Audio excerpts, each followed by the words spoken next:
Welcome back to Call Me By Your Game, the podcast where I, your host, Connor McCabe, bring on a guest to hear from them about a meaningful or memorable video game from a particular moment in their life. This is a podcast about what makes video games special to different people. And a little bit of housekeeping. Up top is that any plugs that you might hear my guest or I share today, you'll be able to find in a link in the show notes wherever you're listening. So if you're watching this on YouTube and you love the video version of the podcast, scroll down into the episode notes. Or if you're listening on your favorite podcast catcher like Apple, scroll down, click episode details, and you'll find links to all sorts of stuff like social media accounts for the podcast that you can follow on Instagram and Blue Sky. You can also check out a little thing we have going on called our Patreon. That's a place where for, who knows, it could be a free amount or a financial amount. If you're looking for ways to support the show, you can follow us there, maybe even jump in at a tier, and you get bonus video game podcasts from me and the makers of the show for doing so. There's a bunch of tiers there, so if you're interested, go check it out, find something that works for you, and I'll tell you that currently we're doing our Games Club series, our monthly is not accurate by any means, our weekly series where we go through a game chapter by chapter, and I'm realizing now, I was telling my guest about this recently because he's played the game. We go through a game chapter by chapter in a book club style format and cover it, and we're currently covering Fire Emblem Awakening for the Nintendo 3DS, and it's been a blast. So if you want to check out that series as it airs, go there. I think by the point this episode comes out, episode 7 will be on the podcast feed, and if you want to listen to a free version of this type of show and see if you're even interested at all, go check us out on our free feed at Super NPC Games Club, wherever you get your podcasts. Currently, the series that's airing there is our 2024 series about the original Death Stranding, and I think Fire Emblem Awakening is like our 13th, so you might find a game that we've covered that you really like. Check us out there. That's enough about the plugs and the Patreon. It's time to introduce my guest for today's episode, so please welcome video game producer Michael Ailshie. Mikey, welcome to the show. Mr. McCabe, thank you for having me. It's a pleasure and an honor. You're so welcome. I'm feeling honored by being addressed in such a respectful way. I even got a good salute from you, and I'll just say it, not enough of my guests salute me. I don't feel comfortable doing this on a first name basis, so hopefully Mr. McCabe is okay with you for the rest of the episode. You know what? Mr. McCabe is great. I'm not even going to mention my father once, because I'm taking back the title of Mr. McCabe. It's about time. Yes, it really is. Take that, Dad. I have a good relationship with my father. I don't want people to think this is contentious. Buddy, it's so great to have you on the show. You and I have known each other for several years now. We actually initially met, and I don't know if we talked about this recently, so I'll be curious to ask you. Mm-hmm. I don't remember the exact moment we met, but we met through your wife, my good friend, Courtney Vinay's, who people will know from appearing on a few regular episodes of the show and some co-op episodes as well. But I think within the last 3 or 4 years, maybe 5 or so, we would have met. Can you put your finger on it? And am I forgetting us already breaking this down recently? Because we've seen each other and hung out a few times. Yeah, I don't know the exact time we first met. I want to say it was at like a game night event that you were probably hosting. Yeah. And, I know that you'd been in circles before and doing like improv and things like that around here. But the first time I really met and hung out with you was when there were probably 30 other people around. Yes. Hard to get a good one-on-one time, but that definitely happened. But, it was, so I think that was it. It was probably within the last 4 years, like briefly post-quarantine. Yes. And I think that was it, but I don't remember when exactly or what we were playing. Well, I know it's a great question. I wonder which game night that would have been that you would have come to, because we've just done so many or iterations of them. But yes, great. I always like to get a feel of like, okay, we're on the same page, right? Am I forgetting something? But we are in agreement, so the listeners, they know that they can trust us. We're telling the truth about our origin story as friends. Ooh, preceding the game we're going to be talking about with reliable narrator conversation. I like it. Hey, and you know what? That wasn't even intentional. Well, that was there you lucky. Well, dude, it's been great getting to know you the last few years, but especially over the last few months, we happen to have hung out a few extra times and, shared our common interests in the things we both really like. Including but not exclusively Mexican food, movies, video games. We even watched a sporting event together recently. Did. Yeah. You're probably wondering right now, is he going to just name every time we've hung out? But I keep a list, so I'm testing you here. Yeah. I'm feeling better about this. Good. I've introduced you already and just given like a little preview of who you are and what you do, but what do you feel like sharing today with the listener? And is there anything that they should know about you? I think as you said, video game production and the business side of video games has kind of become my life to significant degree over the last 15 years. I got started in games like shortly after college, working at Supergiant Games, shortly after they had shipped Bastion. And they had made Bastion in a house in San Jose. And once that game actually came out, they could afford a legitimate office. And so I was their first hire after that. No way. Yeah. So the first day on the job. You worked for them. That's really cool. Yeah, it was really interesting. I didn't know a lot about them going into it. I had done my research, of course, and played Bastion and had my eyes open to a whole new kind of games. And, we'll talk about my background in games prior to working in them. But at this point in my life, it was like, I was just getting up to speed on kind of like the indie revolution, and Bastion was one of those games that was at the tip of the spear, along with games like Braid and Castle Crashers, coming out around that time, like 2010, 2011. And so, it blew my mind that a game could do really interesting things with narration, that, something so fun could be made by such a small team. When they made that game, they were like 6 or 7 people. And it was really cool to be, on the ground floor of a studio like that felt really like a band, like an indie, like rock band kind of. And so, yeah, my first day on the job was getting a U-Haul truck and going to their house in San Jose and packing up a bunch of stuff like their Lord of the Rings posters and things like that, and bringing them into an office in an alley in Soma in San Francisco. And the rest is history. I was there for about 9 years and worked with them through Transistor and Pyre and Hades through early access, before moving down to LA and then going over to kind of the AAA side of things, where I've kind of been ever since. That's and indie games, and particularly like narrative indie games, are a thing that I've just become completely obsessed about, and I'm in love with, which is one of the reasons I wanted to talk about the game we're talking about today. But also, it's just like I love those kinds of games. They're just kind of everything to me. And so whenever I hear about a game that's really doing something interesting or pushing the envelope narratively, I'm just like, tell me more, please. So yes. Yeah. Well, thank you for the the detailed kickstart of your career. That's so fun to hear. Even having had like a semblance of an idea, those details are fun. I mentioned this to Courtney because I have a point that's unrelated, but I mentioned this to her back when last summer, around the summer, we did an episode on Bastion. Or cool. Maybe it was the fall, but it was part of the co-op series where I get a group of people together. It's a bonus on Patreon that then lives for free on YouTube and eventually comes out on the free feed too. All that being said, is we covered Bastion. I'd never played it before, loved it, and I watched the documentary about it, and lo and behold, I see your handsome face in that thing, and I also know which house you're talking about because there's so much footage of it in the doc. Yeah.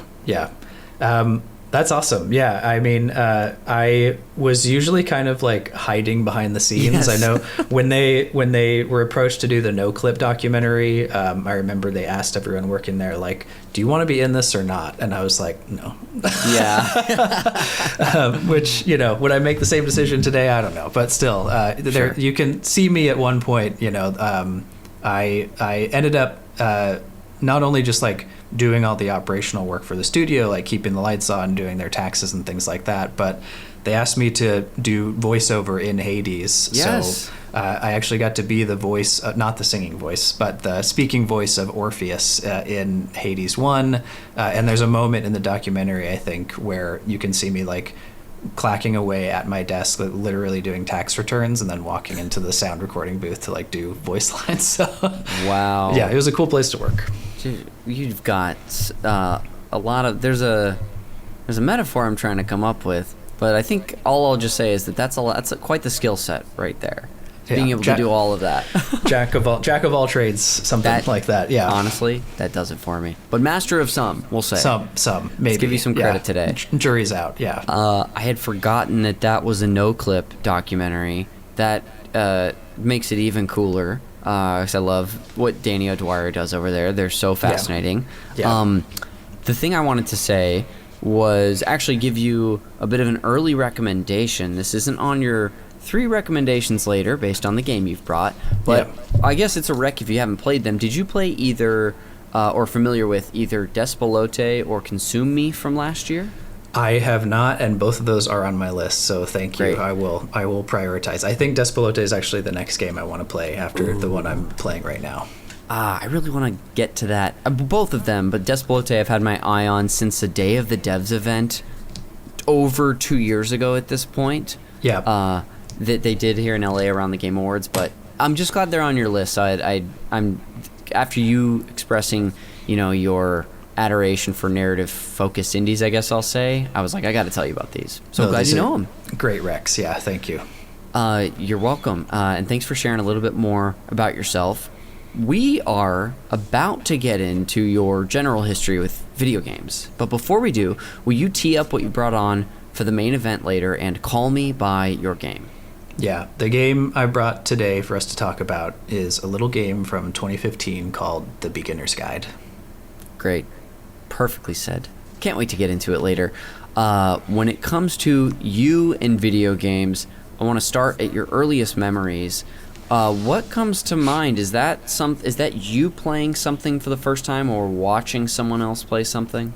Yeah, I mean, I started playing games so young that I have these like fragments of memories, and they're very distinct. Like one is I'm in the back of my parents' minivan driving home from elementary school. We're talking like kindergarten, preschool, and I'm playing an original Game Boy. Wow. And I want to say, so I mean, of course, like the original Game Boy Mario, I was playing that all the time, and I had one of those little things where like it was the magnifying glass over it, if you remember those. Yeah.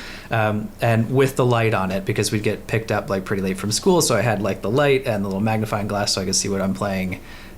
So that's like one of the first memories is just like, yeah, driving home. We had these long drives from school back to our house, and I would just be, consumed with whatever game we had on Game Boy at the time. And then the other ones are, I'm probably first, second grade, something like that, I want to say, when Sega Genesis comes out. Oh. And that's when I started getting like really deep into games, and it just became like, part of me for the rest of my life.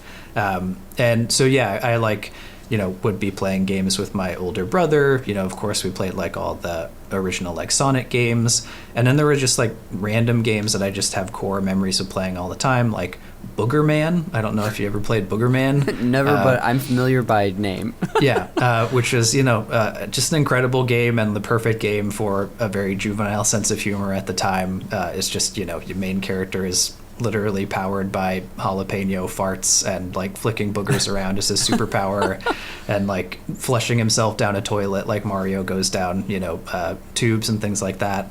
And then another game that my brother and I played all the time was called Super Baseball 2020. I know this game. It's incredible. I played this a ton growing up with the Super Nintendo version. Yeah. Oh my gosh, I can't believe this is coming up right now.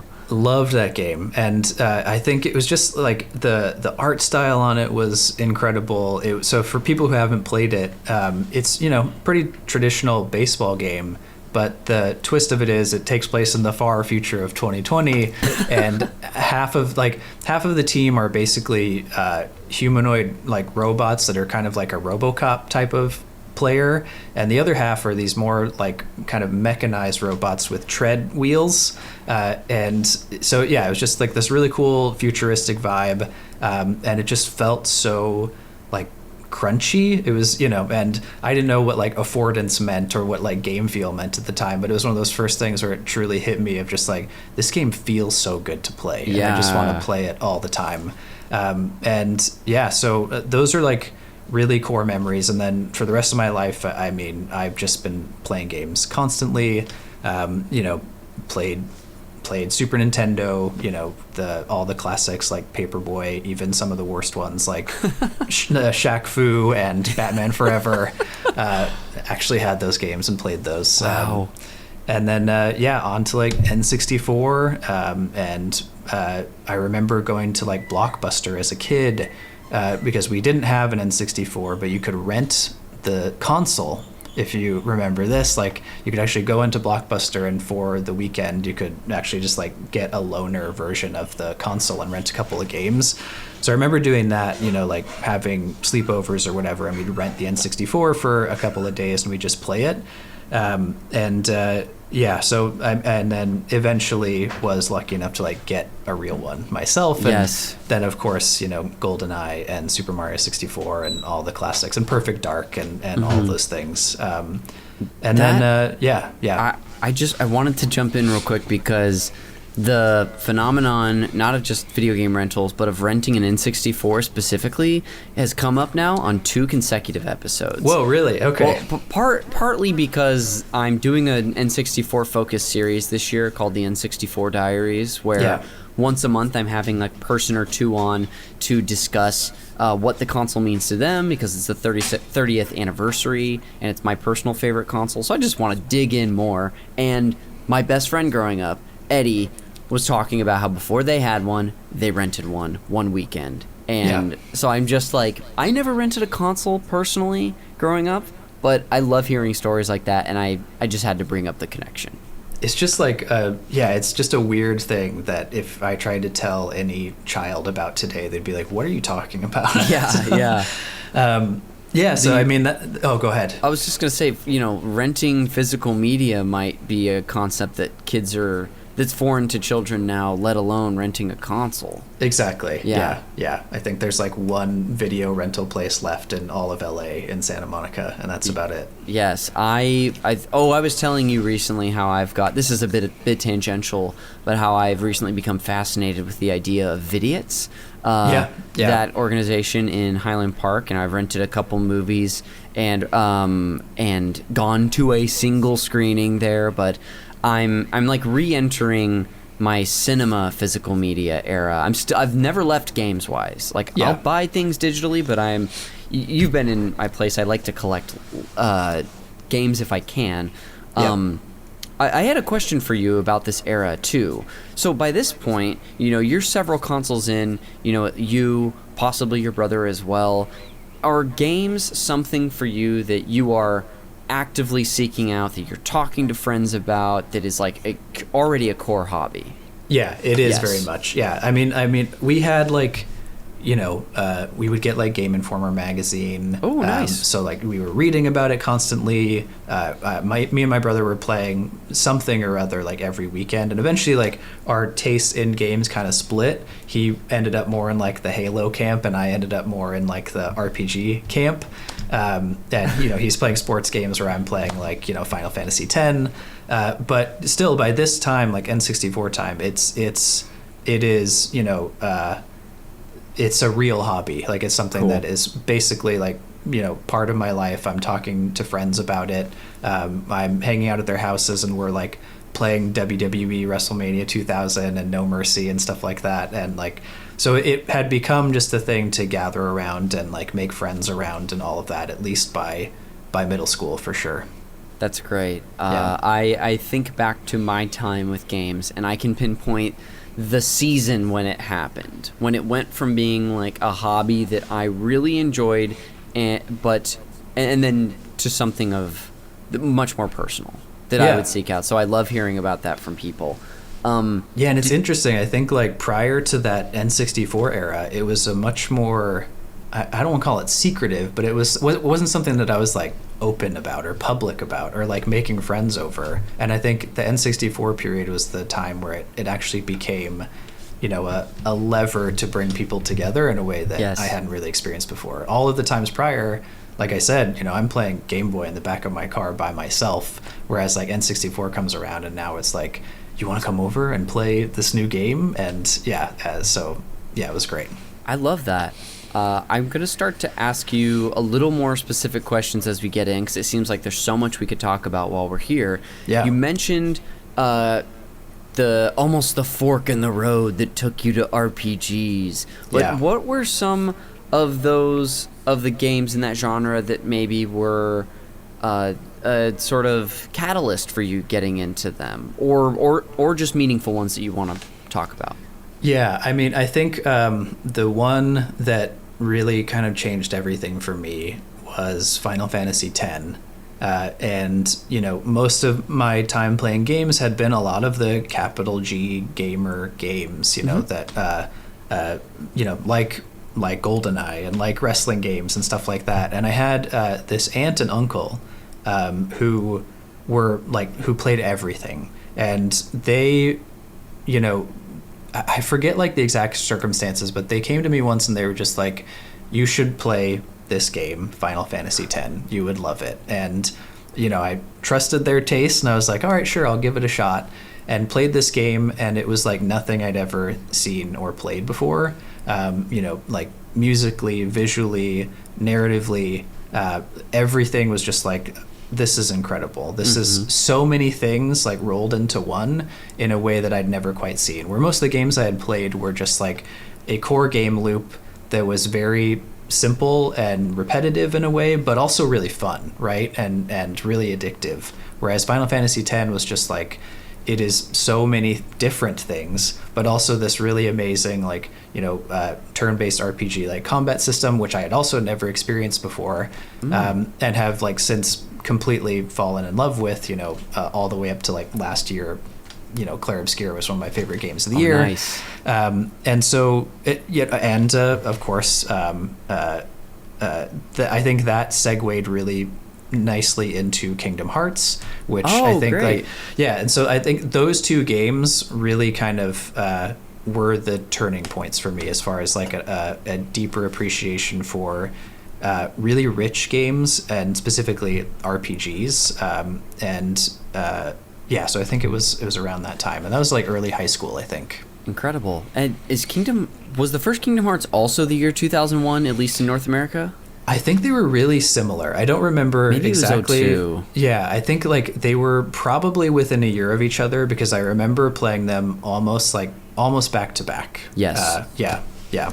Incredible titles. I was not a PlayStation kid growing up. It for me was like a fascination to get to observe at friends' houses, and I always wanted, like, I remember that happening with the original PlayStation 1 and then also the PS2. And I remember when my friend, I was just mentioning him, Eddie from the last episode, when him and his brother got Final Fantasy X and he started playing it this once, I think it was the next summer, like summer 2002 on the PS2. Yeah. I can remember being absolutely transfixed by this game and just so amazed by every little aspect you were just naming. Like, I can relate to being captured by it. And it, for the longest time, was something for me that was almost a not a white whale because it was very accessible, but a game I wanted to get into. So when I finally had my real journey with it, it was amazing. And it's cool I just love that was sort of your entry point, because it's not like the most complicated game in the world, but it's complex, I would say. Yeah, I think so. Were you an Xbox kid then? I was almost exclusively Nintendo for the longest time. Okay, yeah. Yes, I grew up with the original Nintendo, didn't know a Super Nintendo existed until after I got like an N64 as far as I can remember, and then my first non-Nintendo consoles, I got a PSP for about a month the year it came out, and the baseball game that I really liked on the GameCube was bad on it, so I got rid of it.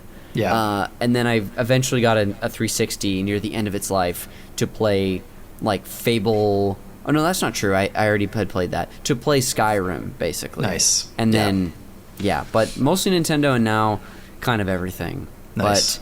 But do you remember, to get a little deeper into your history with games, did they remain something that was like a passion for you through high school and college era? Do you remember, was that the case for you at all? Yes. I think when I was in college, I went to school, ended up going to Berkeley and was studying English. And what I knew leaving, as I was going through school and planning to leave, was I want to do one of two things. I want to end up working in film or video games. And it was like that clear for me. And so, and I continued playing all through college, of course, like more consumed by studies than I was in high school. But I also remember when we were doing finals, I'm trying to remember the exact year. So it was the year that GTA 4 came out. Okay. And so that dates me a bit. But I remember like we were doing finals and GTA 4 had come out that week. And I was like, I am going to finish my last final at 8 a.m. and I'm going to go home and I am going to play GTA 4. And I'm already like, totally delirious and been staying up for days, like doing finals. I ended up just playing GTA 4 almost nonstop for like 2 or 3 days. Oh my. And just like completely obsessed. So, I mean, that's just a big kind of, core memory of college for me. Yeah. And I think also, so yeah, long story short, they have remained like a really core part of my identity, beyond high school into college. And then after, as I was figuring out like what I wanted to do with my career after graduating, that's, I think, like the moment where games really opened up again, like the second turning point, if you want to call it that, was that moment that I applied for Supergiant and was just like, like I said, I didn't really know much about them. Applying was my moment of discovery for Bastion, and then starting there and working with people that were so deeply literate and passionate about games, and also like, very well connected with so many people who were making really interesting things, that changed everything, and I've never looked back. And so like, there's been like maybe peaks and valleys kind of a thing in how deep I am in games. Sure. But they've always been like a core part of my identity basically through my entire life, literally as long as I can remember. Wow. That's great. Yeah. I wanted to tell you that I looked it up and GTA 4 came out in 2008. We didn't have to tell anybody that. We didn't, and I should have just respected your secret age, and now everyone can kind of figure it out. Yeah. And then the other thing I wanted to bring up ask you was, during this time where almost like the lid was blown off for you by becoming, by working at Supergiant and being amongst people who are literate and passionate and probably sharing so much new types of games or new series with you. Do you remember one from that era that you got introduced to that sticks with you to this day? So the one we're going to be talking about, The Beginner's Guide, is one of those. Okay. But I think beyond that, there are a couple that I remember from like that 2011, 2012 era. Yes. And I remember this might have come out shortly after that, but FTL, Faster Than Light, is one of my favorite games of all time. And, was one of those perfect examples of, this is a game made by basically one person that is so deep and rich and replayable, and challenging in a way that I found so satisfying, that it just became like all consuming. I put like probably a couple hundred hours into FTL. It became a thing where I'd like have friends over and we'd basically just project it up onto the TV and we'd form like a little impromptu like command center and pass over captain duties, basically like fun mission to mission. And so that was just like wow, this is an amazing game. This is one of those games that really showed me what what really like passionate and intelligent indie developers are capable of. And then for some reason, this other one that comes to mind is a game called Jamestown, which was basically like a shoot 'em up game inspired by games like Ikaruga, if you ever played that game before. Yeah. And so it's like, you know, an indie version of that. And I just like loved it. And I think a pattern that started to exist during my time at Supergiant is I would really get into a game. I would tell my coworkers about it. And Greg in particular, who's like so deeply knowledgeable about games, would always be like, if you liked that, you might also like this. And it would span like, you know, complementary games that come out in the same era, and it would go all the way back in time, and he would open this door to me like Ikaruga, for example, and be like, this is the best, you know, like bullet hell shoot 'em up of all time. And I was like, where did this come from? This is incredible. So I feel like I really benefited secondhand from that knowledge and was able to just like discover all these amazing games. So those two really jump out. And then there was Skulls of the Shogun was another one, I think, that was incredible. And it was just, I think, like part of it was the people I worked with knew the people making those games, and to kind of like put a face to the games and to the people behind those games gave me a real deeper appreciation. And I'm kind of planting seeds for what we're going to talk about a little bit here. Yeah. So I mean, that was just it was a really interesting time because it was just this explosion, this like renaissance of amazing indie development talent. I remember games like Oxenfree had come out the same year as Transistor, and that was a game where it's just like, oh man, I really love the game we made, but that game is super cool too. And so I even remember back in 2014 when we were releasing Transistor, we were looking at the Steam release charts, and we were shocked because in 2014, I think they had gotten to something like 1,200 releases that year. And we were like, oh my God, that's so many games. How did we get to this point where so many games are coming out? Because, you know, when Bastion come out, it was probably 400, 500 games come out in 2010. And now here we are in 2026, and it's 20,000 games a year, which just boggles my mind. But yeah, so I think it was just a really interesting moment where I think the doors were finally opening, where game development was starting to become democratized, and where you were seeing a lot of like really interesting new ideas and people taking tried and true mechanics and starting to test them and push them and see what the medium was really capable of in a way that I thought was so interesting. Long-winded way of answering your question, but yeah. No, but so rich. I love hearing about this period of your life where you were just in the perfect spot for discovery. You were passionate, you were curious, and you had just a wealth of knowledge around you. And just such a fun, like that point in history, like you were saying, is so fun to think back to. Because I was like very casually gaming at that point. Very. So if I had been who I am today, who knows how much fun stuff I would have discovered like you. Right. It's always there, and these days now all those games are like $2 on Steam at any given moment. So yes, so they're available. I wanted to ask you 2 more questions. The first of which is what I want to know for you, what's a game that you are anticipating playing? I know you just said that Despolote is kind of up next on your list, but is there a game released or unreleased that you are excited to get your mitts on? I think I'm really excited for Control 2. I loved the first Control, and I think what I'm seeing from the second one is just really interesting. It's like the exact kind of thing I'm looking for in a sequel, where it's, you know, it's kind of, how to say this, it's not just reverting to the same thing that you would expect from a sequel. So it could have just done exactly what Control 1 did all over again.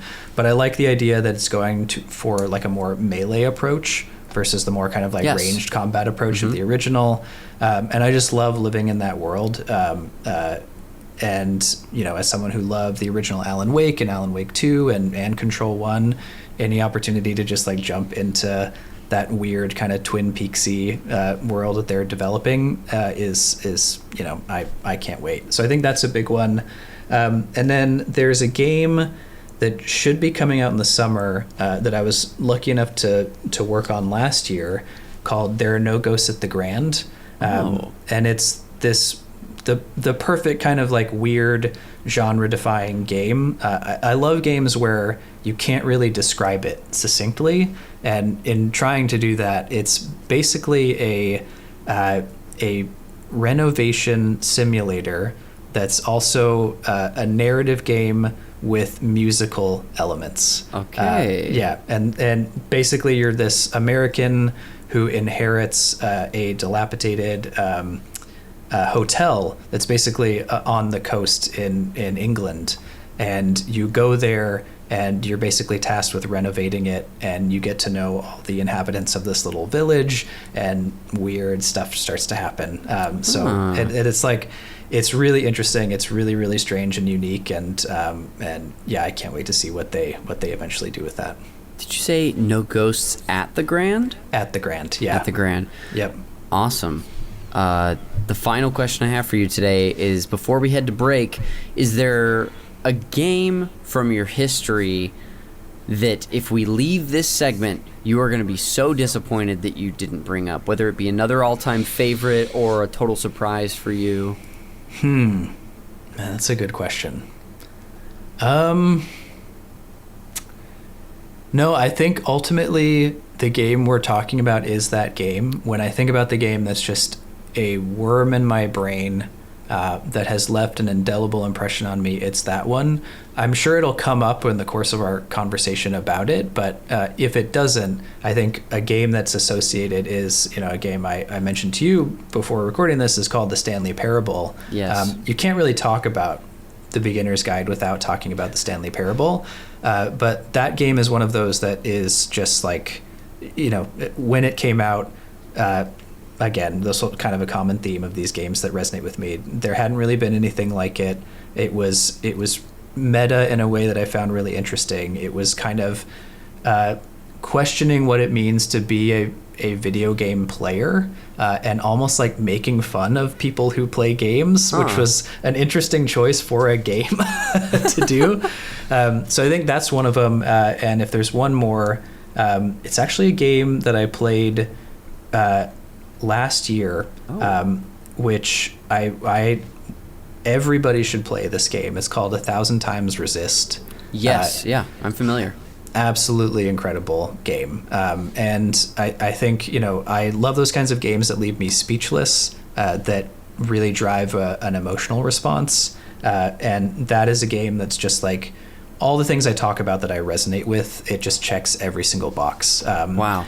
And, you know, when I first saw it, it was just like, the art style is very curious. It reminded me of something from a bygone era, but like the maturity of the storytelling and the music and the voice acting, like everything, it's just so fully realized, and it's just telling such a specific story. And that's something that I just, you know, found so refreshing. So yeah, if we don't talk about 1,000 Times Resist, I would be very sad. So everybody, please, you know, should definitely check out that game.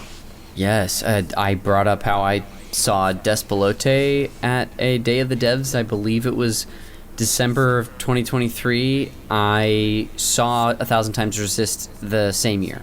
Oh, and cool. I played both of those games. I didn't play everything at this Day of the Devs event, but I played maybe 8 or so titles. And I talked to one representative. I don't know if they were from the publisher or the development team. They may have been a dev team member, because they had a lot of interesting things to say about how that crew of developers came together. I don't know if you learned much about it, but they were all like artists in theater, I want to say. Yeah. Just so I was like, oh, you're going to have an interesting perspective on this whole thing. Yeah, and I think that's what I love about where games are today, is I think we're starting to see this huge influx of very specific and personal stories, which games have typically kind of shied away from. If they are personal, it's in a way that's masked or ambiguous. Mm-hmm. Like you can probably tell that, I'm sure, games like, I don't know, Evil Within or Silent Hill or whatever, like, have some kind of personal element to them. But we're in this game where it's a very raw and exposed personal story, which I think is just really interesting and exciting. So I think, Despelote, Consume Me, those are perfect examples of that kind of game. So I can't wait to play those. Awesome. Well, thank you for what seems like just scratching the surface on your history with video games and how you got started and up till, what your relationship is like with them now. That was so much fun to hear from you. Yeah, thank you for asking such cool questions. Yeah, you bet. Let's go ahead and take a quick break, and then when we come back, we'll finally get into all things The Beginner's Guide. So, Mikey, I'll see you on the other side. See you there.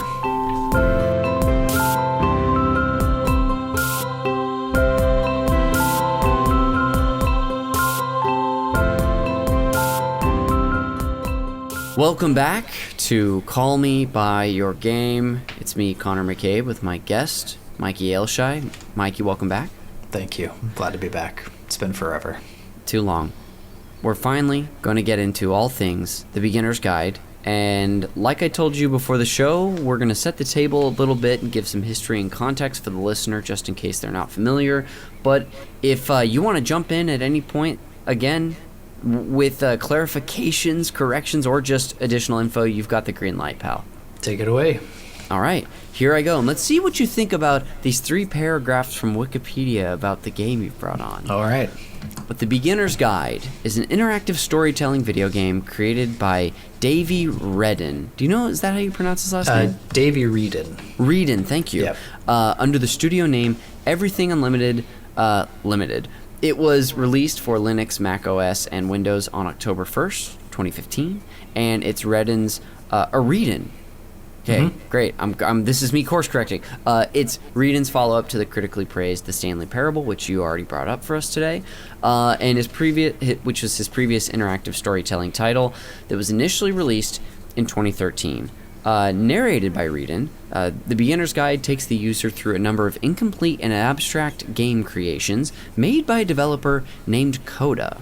Wreden challenges the player to try to come to understand the type of person Coda is by exploring these spaces in a first-person perspective. Wreden has also stated that the Beginner's Guide is open to interpretation, and some have seen it as a general commentary on the nature of the relationship between developers and players, while others have taken it as an allegory to Wreden's own personal struggles with success resulting from the Stanley Parable. The Beginner's Guide received generally positive reviews, and many reviewers readily took to the narrative and the question and ideas that it raised on game development, while others felt it forced some of Wreden's thoughts too hard in a pretentious manner. I guess people just have different thoughts on media, which makes sense. But this is a very basic context about this game. Is there anything we should add or clarify before we jump into your history with it? Yeah, I mean, I think that, as it mentions, this was the follow-up to the Stanley Parable, but I think in a lot of ways it's a response to the Stanley Parable, which I think is fun and important context for this. It's someone who made a game that was commercially and critically successful, and trying to figure out, like, what do I do after this, right? and how do I deal with, like, this level of validation and success, and what does success mean to me, and how do I do something different? How do I improve on what I did? Is that even possible? And I think it's it's just a really interesting artifact that's like a conversation with one's own art. Yeah. And you mentioned the word in that Wikipedia description, pretentious. disclaimer, we're going there. I love it. I hope it was, my Criterion Collection hat probably gave it away. I can't believe I haven't brought that up today, too. You've given me segues when we've talked about movies and stuff, but sorry, as you were. No. So I think, this is a game that is just so like rich with thought and potential interpretations. It's a hard game to talk about, and I will do my best. But I think because it basically just gets my brain buzzing in ways that I just find so inspiring, which I think the game is also contending with, this idea that games can spark conversations, that there's more to a game than what you're playing or interacting with, or you just like pressing a button and having an input and output. Sometimes there's a game that is born outside of the bounds of the game, if that makes sense. Mm-hmm. And it's the what does it mean? And is this the interpretation? Is this the interpretation? That is a game almost in itself, which I just find really interesting, and I haven't really seen a lot of games tackle. So yeah, as you can probably see, it's one of those games that's just it fires so many neurons. It just excites me and inspires me. And so anyway, long story short, if there's anything else to add to that, I think it's if anyone is to play the Beginner's Guide, I would highly recommend they play the Stanley Parable first and then play the Beginner's Guide after, because these are very much like companion games.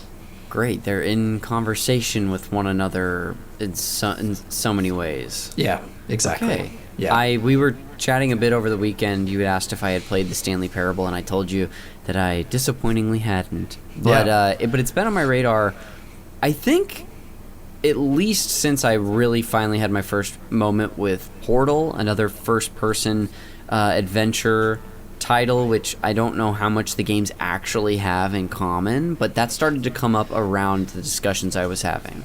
Yeah, I think they have some things in common. They're both games that are about a character with questionable agency that is being controlled by something, outside of them.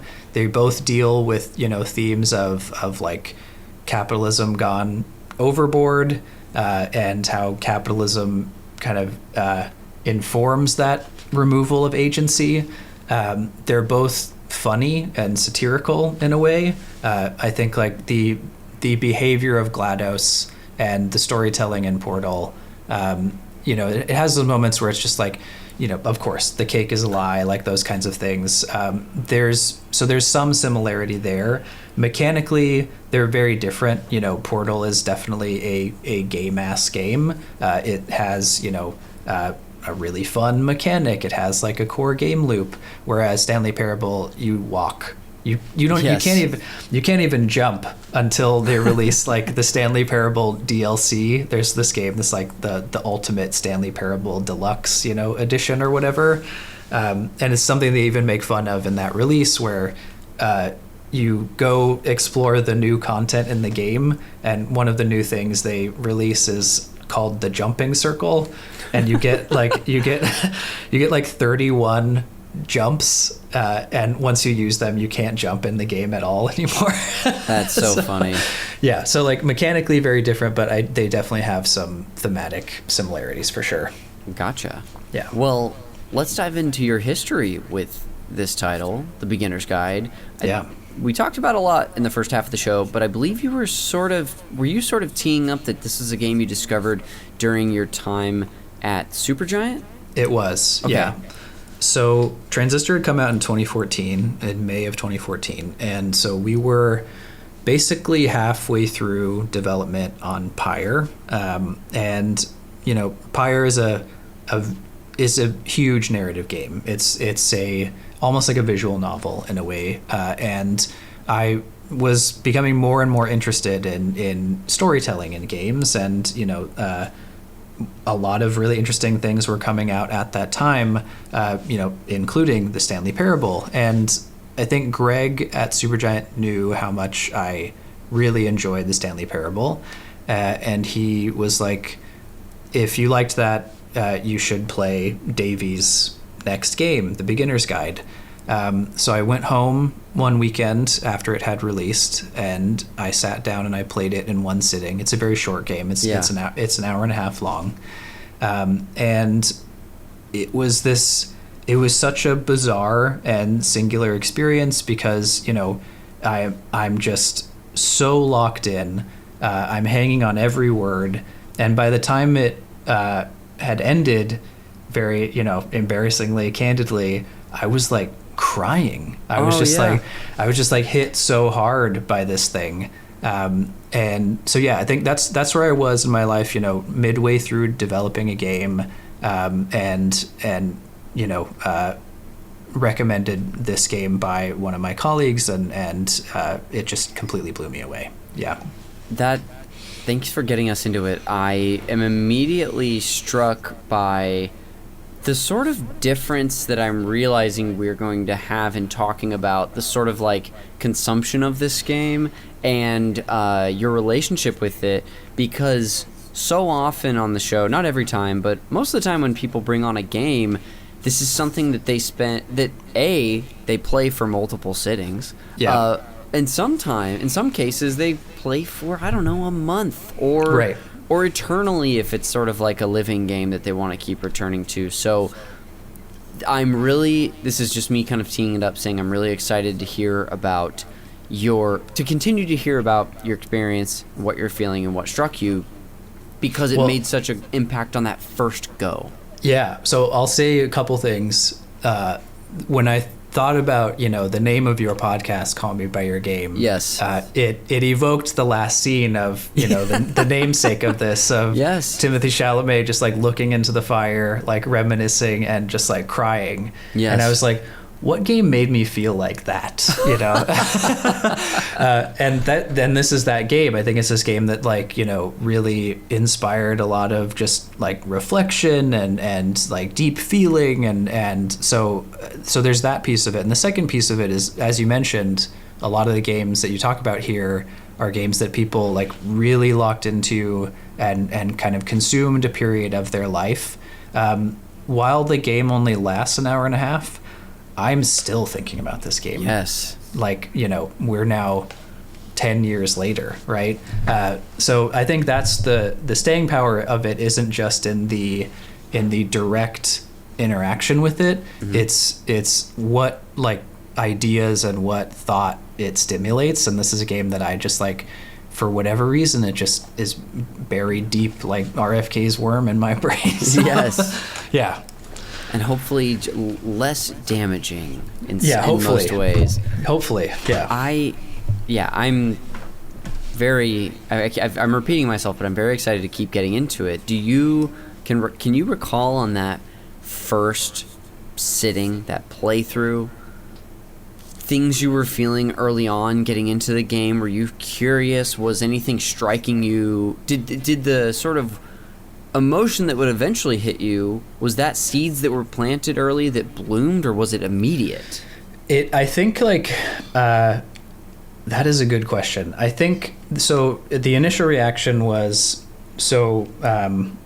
when you start this game, it's very unique in that it's almost like a documentary. So mm-hmm. when you open up the game, you hear voiceover from Davey Wreden, the developer, playing himself or playing a facsimile of himself that we'll get into, and saying like, "Hi, my name's Davey. You're about to play these things that were made by a friend of mine, and I'm gonna talk you through like what they meant to me and what I think they mean, and so on and so on." And so I was like, every game is talking to you, but I found it so unique that the game developer was literally talking to me. Yes. In a way that I'd just never seen before. So I think At that moment I was just like, I'm very hooked on what's going on here. And I'm really excited to see where this goes. And so to answer your question, like, was it planted or was it like a sudden sort of catharsis? I think it was planted because this game it's a game that really reveals that games are made by human beings with a point of view, right? And so often that gets lost. And I think, especially in the current climate that we're in the industry, where teams rise and fall and come and go, and, people are being laid off all the time, everything comes down to, how did the game perform? And, is it a game that, having been on the publishing side, there's just so much conversation around, like, what is what's like the consumer play here? And, Sure. Is this a game that can go to market? And, is this a game that we can bring to market, and all of that stuff? And I think it's very easy to look at games as just, we're getting very pretentious here, but just as like products to consume, right? Mm-hmm. And so this is a game that really just obliterates that and just says, no, games are made by human beings who are, doing something they're passionate about, who can only make, like, this is something only they can make, which I found just really interesting. And I think vulnerable, as someone who's like on a small team at the time that is, trying to tell stories and trying to reach people and trying to make games that, leave an impression and, make people feel seen, which is one of the big things in this game. It was, I don't know, it was just a needle in my heart kind of a thing, of just hearing directly from a developer talking into my headphones and like I said, just like having a conversation with me. So I think the seed was planted there. And yeah, then there's a very interesting twist later in the game, where it just like shatters all of your preconceptions of what this game is going to be or what this game is about. That's like surprising and interesting, and also leaves you with thoughts that you don't know what to do with, I think, too. And it's very challenging, I think, also. When I played it, I'm in my late 20s at the time. And so it's one of those moments in your life where you're figuring a lot of things out, and you're just like, who am I? What's important to me? Like that kind of thing. To have this game hold that mirror up. And then just like, brutal. hey, yeah. Not only as like a person who plays games and consumes games, but a person who like critiques games and a person who makes games. It was like hey, why don't you slow down, touch grass, and like look at who you are. Which was just, so it just kind of was a right place, right time thing that was also in this vessel that was just so interesting to me, I think, as just what the medium is capable of. I am very struck by the fact that this hit you at essentially as perfect of a time, seemingly as perfect of a time that you could have been hit, because of the Venn diagram that you just made for us about like who you were and where you were in your life at the time. I am curious to hear what were some of those thoughts or questions that, and I know you said this is something that stuck with you for a while, but can you identify back then what were the early things that were going through your brain? Yeah. So I actually replayed it again recently, just to kind of like try to go in a time machine and remember like what I felt and what were the things that really stuck out to me. And so there's like some choice quotes that I wrote down here. One of them was, so basically backing up a bit, Davey is talking about this fictional game developer named Coda, who he knows. And when you start the game, everything seems very face value, and you think you're being told a true story. But spoilers, sorry for anyone who hasn't played an 11-year-old game, this is all, fiction, basically. Or it's, it's there's some kernel of truth to it, but this is not a true story. Coda, ostensibly is not a real person. This is not Davey Wreden as Davey Wreden himself. It's Davey Wreden playing a character named Davey Wreden who has this fictional relationship with this character. And there's one point where he's talking about like, I met this guy Coda, he was making these games. These games I thought were super interesting. There are a lot of like half-baked ideas, but I thought there was something in the ideas that he was presenting that I really responded to. And he is talking about this conversation they have, this like argument, where he is basically attacking Coda and saying, this game, you keep making these games that are just like prison cell games, where all you do is you're like in a prison cell and you're giving me things that I can interact with, but they don't do anything. You're giving me choices, but the choices don't yield any results. Like, what are we doing here? Like, you know, shouldn't games be playable? If you're going to put the time into making a game, like, shouldn't be something you can actually play? And in response to that, within the game, he says Coda sent him a zip file that was this collection of like 100 demos that were called playable games. The zip file was just called playable games. And everything in the zip file was just like basically 100 times over an empty box, and all you did was walk around in it and did nothing else. And he's like, these are playable games, motherfucker. Yes. And so I thought that was just like really, that was one thing that I think very early on was just like, okay, like, you know, I wasn't thinking about games in those terms. I think you can take a logical extension of that idea, right? It's like, if a playable game in Coda's terms is just walking around a room, there's, you know, the next extension of that is like walk around a room and push a button, walk around a room and shoot something, like walk around a room and do like a very kind of basic level of input equals output that really gives you no agency, right? And it's an illusion of agency that is very much on rails, and you're operating inside someone else's box. And you know, it's not something that like yields any level of self-expression. So anyway, I just found that like really interesting, and it was one of those things where I was just like, I'm excited. I wish to subscribe to your newsletter and hear what else you have to say to me over the course of this game. You know, and it gets into stuff like beyond that, where it's questioning your role as a player and someone who's trying to interpret the game, and it's asking these questions of like, so if your role isn't to understand a game, like, what is your role? Like, it's things like that, which I just found very interesting, and you know, again, they're not questions that I can necessarily answer, but they're questions that I found challenging and engaging and enriching, and questions that made me want to go talk to someone about it. So yeah, by even having to consider some of those questions that you brought up, it opens up a whole can of worms for discussion, and even just the sort of thought exercise of what does that mean, and how you could form arguments in your head, I guess, of thinking about even the playable games idea,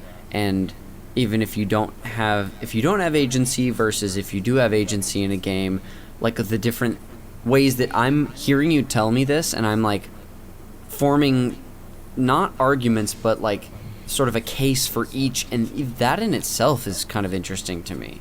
Yeah. And I think it's a game that is contending with, you know, how to say this. We're at a moment, you know, in context in 2015, like I said, with this whole indie revolution, where people are starting to test traditional narrative tropes in games and traditional gameplay in games. And I think we're living in kind of another renaissance right now, where you see again, both like very personal stories that are told in a way that only the medium can express them. You're seeing games that are like a mishmash of genres that you never really expected. A lot of interesting games are like, what if this plus this, you know, merges into something that you've never quite experienced before. And this was a game that was basically like, you know, not, I wouldn't say kickstarting, but is really instrumental in opening up this conversation of like, what are games really capable of, and have we just been taking this medium at face value and just accepting what it has given us and saying that's enough, which I think is, he kind of alludes to this when he talks about the engine that Coda is using to make the games.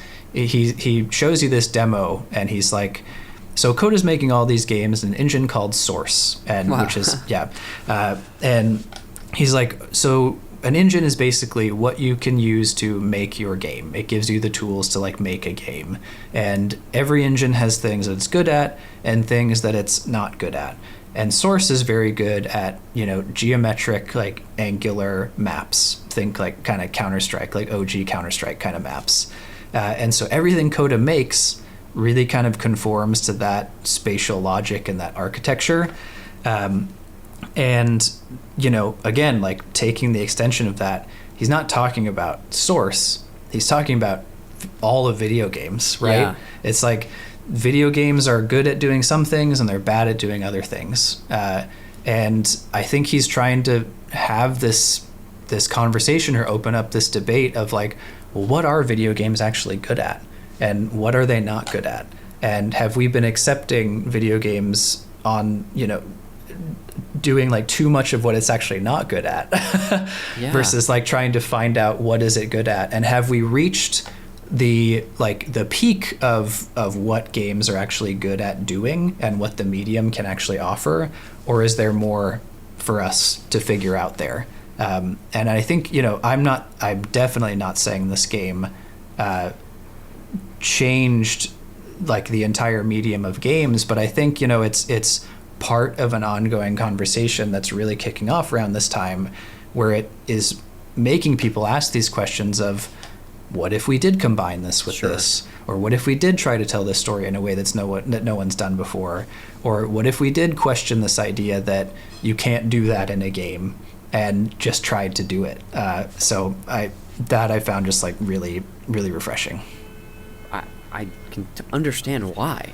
Yeah. I wonder too if you were talking about you were saying how this game isn't, in so many words, I'm going to butcher what you just said, but you said something along the lines of this game wasn't like solely responsible for asking these questions, but I would assume that even because not everyone has played it, of course. You actually are the person who told me about it, but I'm sure there was some sort of ripple effect, even if it was small, on other developers playing this game and starting to ask themselves similar questions, or just a consumer playing the game and doing the same thing.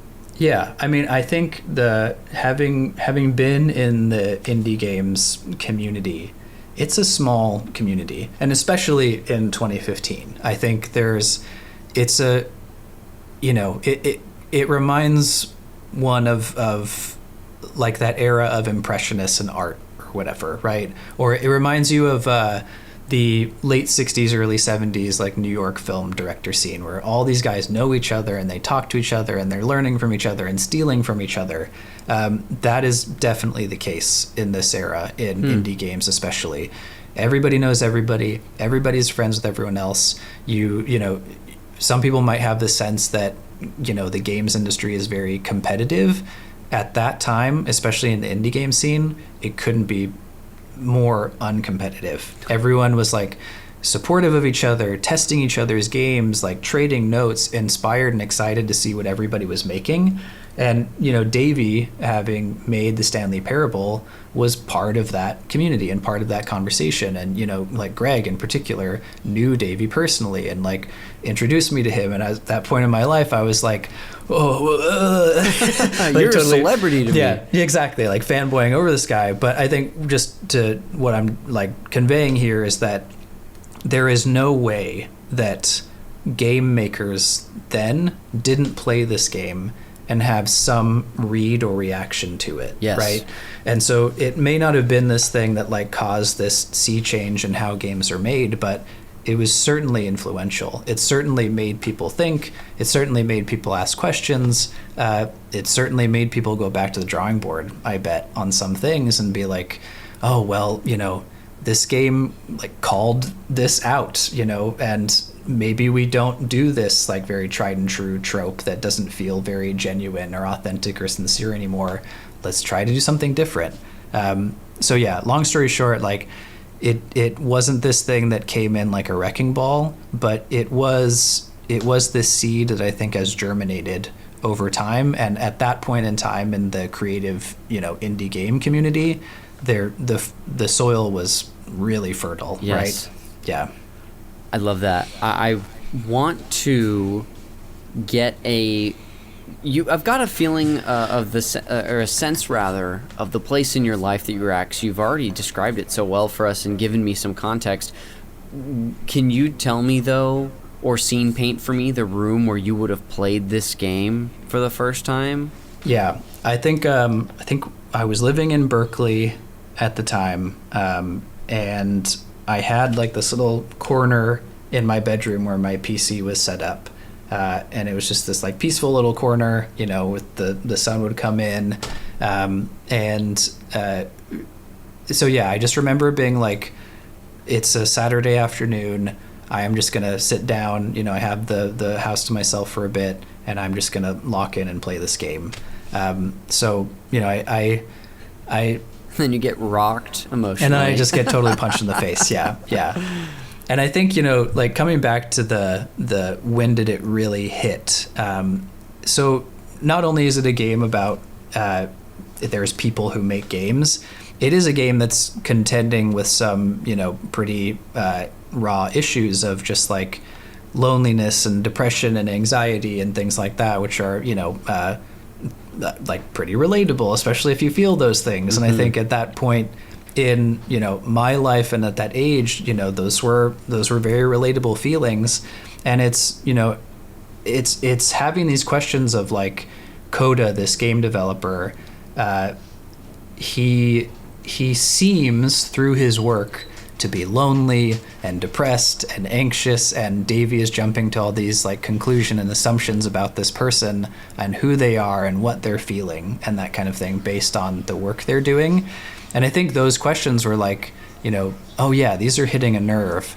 And to really throw a curveball, by the end of it, you find that Davey is a very unreliable narrator, that he's been manipulating the games to make them more playable and to basically say like, oh, this game, its point would be clearer if this was the case, right? So let me change the game. And so you find by the end of it that Coda makes a game for Davey that's basically leaving all of these notes behind, that's saying things like, you know, low points are just part of the process. You thinking I'm depressed says more about you than it does about me. And that's that point where I'm talking about where it really like holds a mirror up to you. And I think, you know, people play games. I myself at that time am playing games to see myself in them. And to have this game tell me like, I can't show you anything, dude. Like, and for you to expect me to tell something true about yourself, like, I'm sorry, man, that's not how this works. Wow. I was just like, oh no.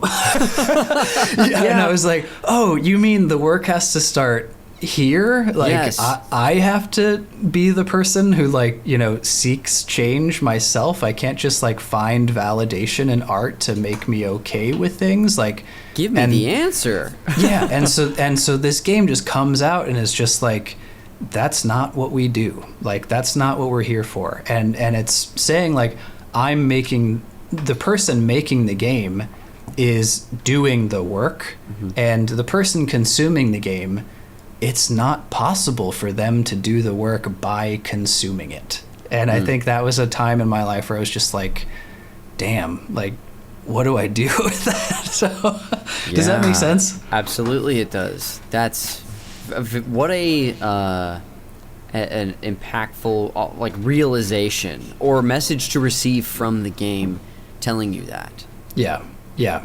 My goodness. And but that's the thing too, is like, if you unpack that, if you unpack it further, I think it's a thing that you realize in hindsight, but still, you know, the whole thing about the game is like, I am a video game. I can't make you realize anything about yourself. So even that realization is just like, did the game do that, or is that just hindsight from like, you know, a decade of actually doing the work, right? Sure. So you know, that's where it just like, it kind of ages like a fine wine, and you know, and so that's why it just stays buried in my brain and stays like something I could just go back and revisit, and it takes on a new tone, you know, when I play it 10 years later. And like, again, when I most recently played it again last week, it didn't leave me in that same kind of like, crushed state, but it was just like this like appreciation, where it's like, yeah, I remember why you meant so much to me at this time. You're not hitting me the same way, but I appreciate you, and and I'm grateful for you. That's very sweet. Yeah. One thing I wanted to ask was, was obviously you detailed some of the ways that this game made it kind of an immediate impact, or sort of prompted you to start to ask questions. Is there anything distinct from it sitting with you for years that you remember, not necessarily having a eureka moment about, or something that struck you that was delayed, perhaps? Or even, I don't need to complicate the question any further. I think, maybe coming back to something we were talking about, which is just like where games are today, I think that's the big sort of delayed response, is just seeing, like we said, like the seed that it planted start to germinate. I think that's something that I think kind of revitalized new appreciation, and like keeps it coming back up. Because whenever anyone asks me, hey, Mikey, you like narrative games, what's a cool narrative game? This stays in the conversation. And, again, just backing up though, to answer the question, I think like the thing that dawned on me that it was like a slow realization was just that this game had basically this delayed blast radius kind of reaction or this effect on the rest of the games industry.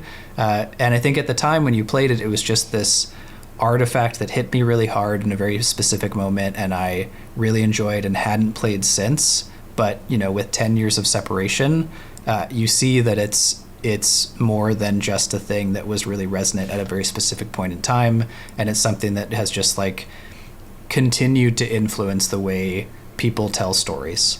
Because like I said, I think for anyone who was writing games at the time, if you had played this game, you can't help but think, is the way I'm telling this story hack? And what would this game think of me, if I try to tell the story in this way? So yeah. That's interesting. What a funny bug that I assume is very difficult to get out of your brain once it's in there. Yeah. And maybe sometimes that's helpful to consider when working on something else, or unhelpful possibly. Exactly. Yeah. Because I think that's an interesting place we are now, as we've reached like the second stage of democratization of games, is, what this game is saying in 2015, it's kind of, a privileged statement to make, right? It's just like, hey, why are you gatekeeping how we tell stories in games? Like, why are you gatekeeping mechanics? If someone wants to make a game and they want to use like a tried and true tropey mechanic or a tropey, storytelling technique, go ahead. Does that make it any less meaningful? Like, no. And I think that's the interesting thing too, is we have a whole new wave of solo developers, some of whom don't even have a video game background, and those people can make games by relying on engines that are cheap, that can do some things good and some things bad, that rely on tropes that are trustworthy and easy to learn and easy to replicate, both narratively and mechanically, and good for them, you know?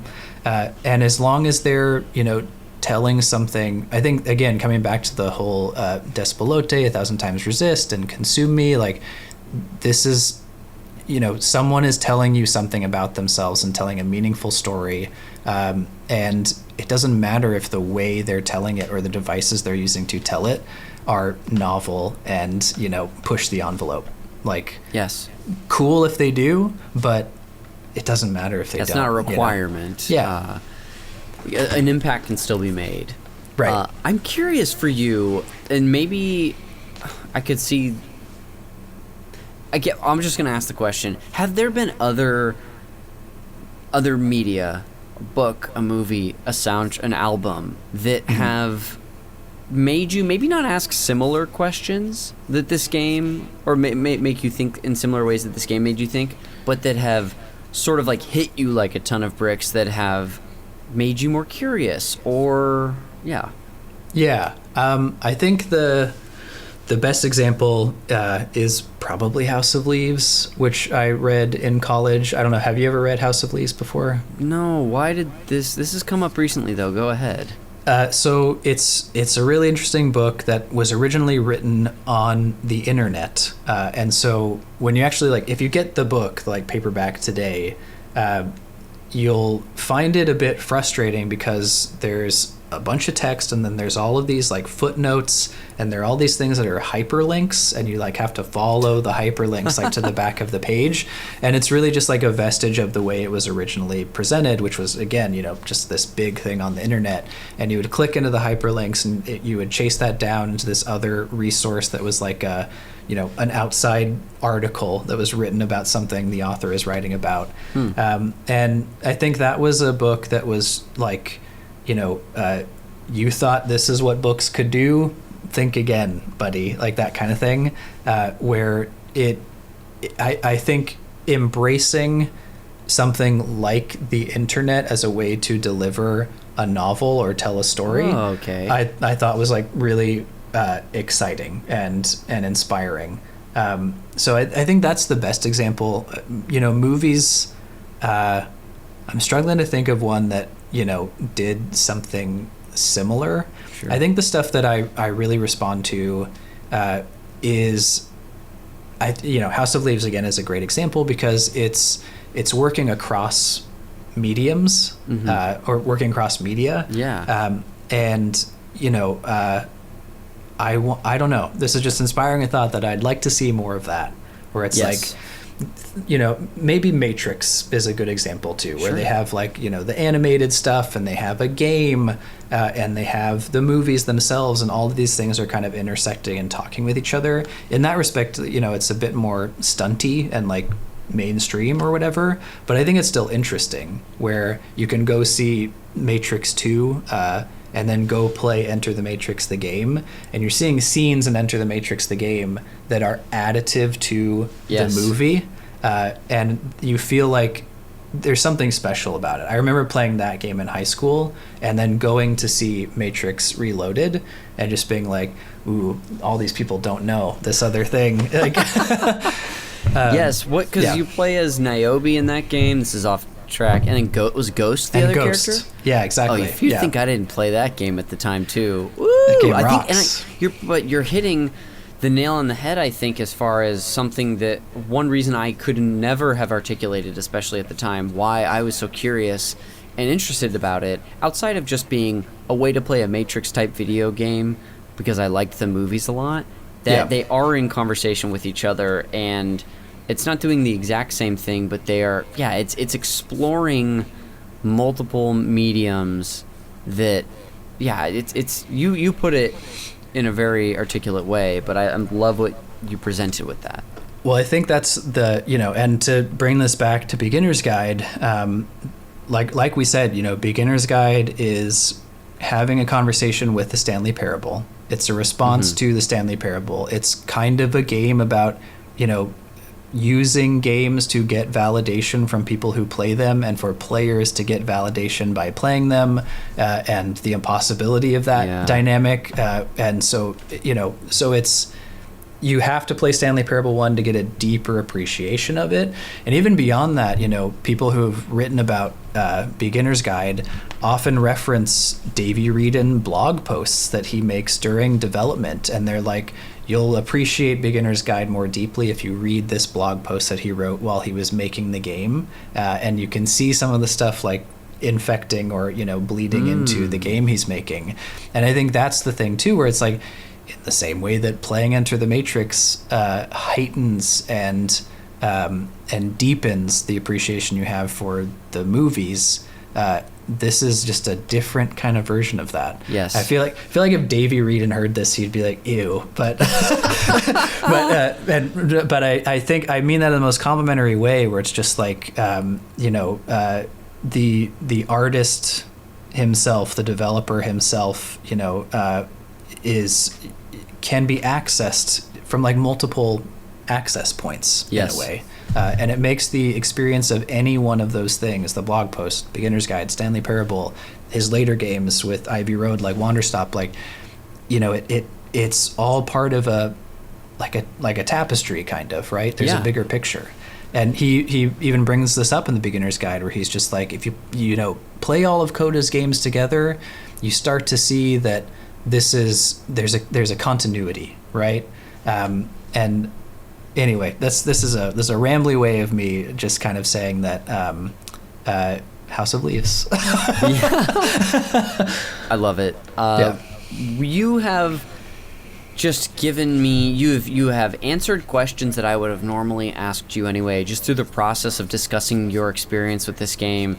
So the only thing I really want to ask you to do before we head to some post-show segments is, can you do your best to wrap up the place that this holds for you, that the Beginner's Guide does? Yeah, I think it's a game that will always remind me, like we talked about earlier, that games are made by people, and I can't, as someone who's on the development side of games, who's made games myself, of course, it's harder for me to forget that, but it's just something I can point to and point others to just be like, respect this fact, remember this fact. Yes, games are fun and they're meant to be enjoyed, but also they're made by people who have a lot on the line, right? And and only these people could make those things. And no matter what thoughts it inspires, if I had to boil it down to just like one important takeaway, it's just a game that reminds me that the whole reason I got into video games and why I appreciate video games so much is that they're made by talented and passionate human beings. So I think that's the big takeaway for me. Very well said. And Mikey, thanks so much for bringing this game on. This was just awesome to hear from you about it. Thank you for having me. It's fun to talk about. You're so welcome. But before we go, I've got to, of course, lead you into a couple of post-show segments, the first of which is the Fact Me by Your Game, where I'm just going to share one fun fact I found about the game that you brought on today with you. And I have this titled, No Interviews, No Problem. And this comes from a Vice article by Emmanuel Myberg, which came out, I believe, the day that the Beginner's Guide released. And so I'll just summarize his finding here, which is Davey Wreden, creator of the game, stated in this Vice article from October 1st, 2015, that he does not plan to give interviews regarding the Beginner's Guide because he wants the game to truly be open to interpretation by the player, which I find very, very interesting. I'll say this is actually this will do some damage to my journalistic integrity. I could have just Googled Davey Wreden interview the Beginner's Guide, and I didn't. Is this something you're familiar with? The idea that he wasn't doing interviews on it? I know he was cagey about the interpretation piece. Yes. Also, this was in 2015, so that could have changed. Yeah, I think it has probably remained the same. Mm-hmm. And, it's something that I also appreciated because I love uncertainty in the art I consume. I love walking away feeling like, what did that mean, or what was the outcome? Yes. Like that kind of thing. It just gives it more staying power. And so I remember that being a thing that I appreciated a lot about it. And it was a thing that he had in common with Greg from Supergiant, where, he wrote these games. They clearly had something to say. And even having worked with him and being like, Greg, is this what this is about? He would just be like, go away, I'm not telling you. So yeah, it's interesting to hear that. I'm not surprised.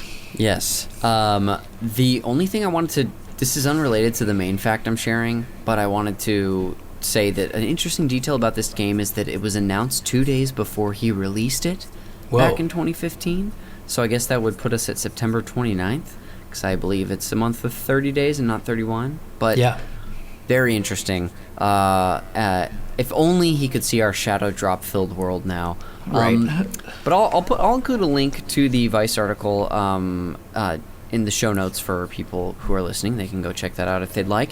And that'll lead us into the final segment of the show, the game recommendations. Now, I know you've listened to a couple episodes recently, so you'll know that this is my one forced tie-in to the movie Call Me By Your Name, where I'm going to treat this, which I'm not treating it like it because this did happen to you, like your passionate summer fling in Italy that then, just devastates you once it ends. Yeah. I'm, of course, just recalling you telling me about the moment that this game did bring you to tears, like Chalamet in the movie. So, Mikey, today, my goal is to introduce you to one of three flings to hopefully get you back out there and on your feet. And these all have a little something in common with the game you brought on for today. But most importantly, I need to know, are you ready to get back out there? I think so. Finally. Yeah, I think it's time.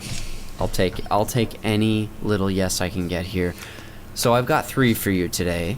The first of which is that if what you liked about this game is the collection of games, I'll recommend the best collection of games I can think of. UFO 50. UFO 50, baby. Yeah. Hell yeah. Yes. I assume by your response you're either very aware or have dabbled with UFO 50. I've dabbled, yeah. Courtney has played some UFO 50, Awesome. And yeah, it's a great suggestion. It's so great. I bought it on the computer, on my PC when it first came out, and then I double dipped recently for Switch because that came out the next year, and yeah, it's a triumph. I haven't gone through every game, but I keep discovering new titles that I am like, oh, well, this is my new favorite one. Yeah. Which is the winner right now for you? The current winner, and I don't remember the title, is the sort of Kirby's Dream Course that's also an adventure game. Did you you know this one? It sounds familiar. Yeah. You're basically golfing a ball, Kirby Dream Course style on the Super Nintendo around, but you have a certain amount of hits, strokes basically, and then the game's over. So there's some roguelike elements to it in the sense that I think you can build on your abilities, but you start from the same spot. I was amazed that it's in there. It's really difficult and frustrating in some ways, but so cool. So anyway, UFO 50 is your first recommendation. If what you liked about this game was that it's a first-person puzzler, I'll recommend a title from a creator of a game from that first sort of indie wave, which is The Witness by Jonathan Blow. Yeah. Have you played this one at all? That's another one. So Courtney, who you've had on your show, I think talked about Myst on a previous episode. Yes. And so when The Witness came out, she was just like, we got to do this. Awesome. So I've observed, but I haven't played it myself. Are there narrative elements to The Witness also, or is it like a pure puzzler? I think that there are, from what I remember from a friend who told to my friend Isaiah, who talked about this game about a year ago on this podcast, is that there are narrative elements up to your interpretation. So so there's sort of a little more vague and things you can, like I said, interpret from your time playing it, but I don't think there's anything quite explicit. Cool. Okay. I love that. Nuggets so it might really work for you. Nuggets of narrative. Yeah. All right. Excuse me. The final game for you that I have recommended is this game, as we've already talked about, is Wreden telling the story about someone else, about Coda, fictional game developer. If what you just love is you love a game about a fictional guy, I gotta recommend Cory in the House for the Nintendo DS. Do you know this title at all? I'm aware that it's like blown up in review scores or something recently. There's like an upswell of love for this game.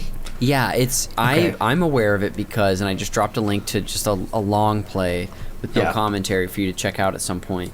But it's also become extremely expensive because I don't think it sold very well on the DS, but it's kind of like, what was that, Shrek 2? There's several games, some Piglet game for the GameCube that will just terrifying game.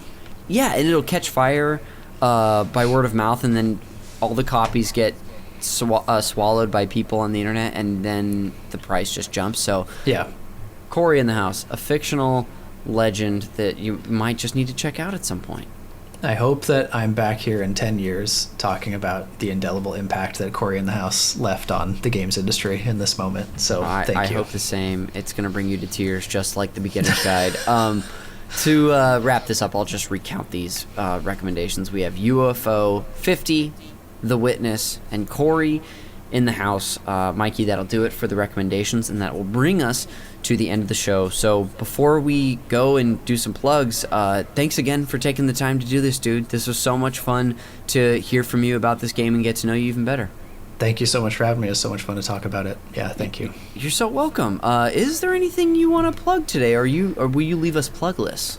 I'll plug something on behalf of Courtney.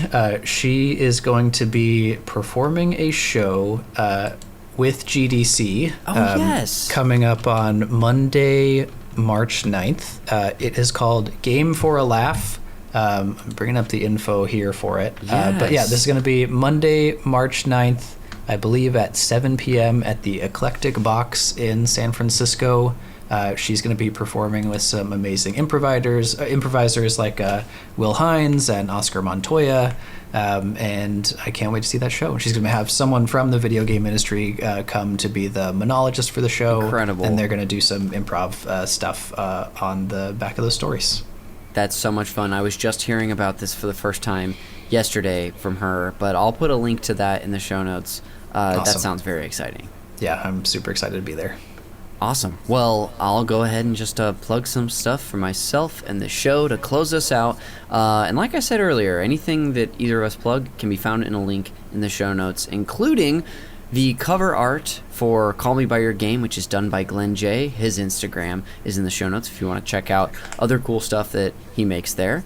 The show is produced, edited, and the original music is done by Jeremy Schmidt. You can follow me on social media on Blue Sky. I've got a link in the show notes. You can also follow the podcast Call Me By Your Game on YouTube, Blue Sky, and Instagram if you want to follow us there. And if it wasn't obvious already, we have a wonderful video version of every single episode of the show, including this one. So if you heard it and you're like, wow, I could really use some visuals to go along with the audio, check us out there, give us a subscribe, and see what other special stuff we have going on. And then lastly is that you can check us out on Patreon. Super NPC Radio is the name of the network that we started here. It's the umbrella for all of our video game podcasts, and if you want to go there and support us, you'll find bonuses for doing just that. We even have a free tier that if you want to just jump in the Discord to talk to some great like-minded people about video games, or let's see here, one of my favorite channels, the Movies and TVs channel, where we talk about movies and television shows, you can do that. There's also paid tiers above that allow you to listen to more bonus video game podcasts, and like our games club that I was telling you about earlier. But you can find that in a link in the show notes. But for now, that'll do it for another episode of Call Me By Your Game. We will see you on the next one.